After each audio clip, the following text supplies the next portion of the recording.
Hello friends, welcome to my channel.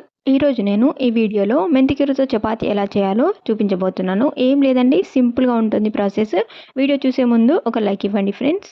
వీడియోలోకి వెళ్తే ఒక 2 బౌల్స్ గోధుమ పిండి తీసుకున్నాను. ఇందులోకి 1 స్పూన్ జీలకర్ర, మెంతి కూర, ఇంకా కొత్తిమీర, కొంచెం సాల్ట్ కూడా వేసి మంచిగా చపాతీ పిండిలాగా ముద్దలాగా చేసుకొని పక్కన పెట్టేసుకోవాలి. ఒక 15 మినిట్స్ పాటు రెస్ట్ ఇవ్వాలి. తర్వాత కొంచెం ఆయిల్ వేసుకొని పిండిని మళ్ళీ ఒకసారి మిక్స్ చేసుకోవాలి. చేసుకున్నాక చూడండి, ఇలా చపాతీ పీట మీద ఇలా కొంచెం కొద్దిగా పిండి వేసుకొని ఇలా చపాతీలాగా రోల్ చేసి అన్ని చపాతీలు ఇలాగే రోలింగ్ చేసి పెట్టుకున్న తర్వాత స్టవ్ ఆన్ చేసి ప్యాన్ పెట్టుకొని ప్యాన్ వేడైన తర్వాత అందులోకి చపాతీని వేసుకొని కాల్చుకోవాలి. టర్న్ చేసుకొని ఆయిల్ కానీ నెయ్యి కానీ వేసుకొని 2 వైపులా మంచిగా కాల్చుకోవాలి. లో ఫ్లేమ్లో చపాతీలన్నీ ఇలాగే కాల్చుకోవాలి.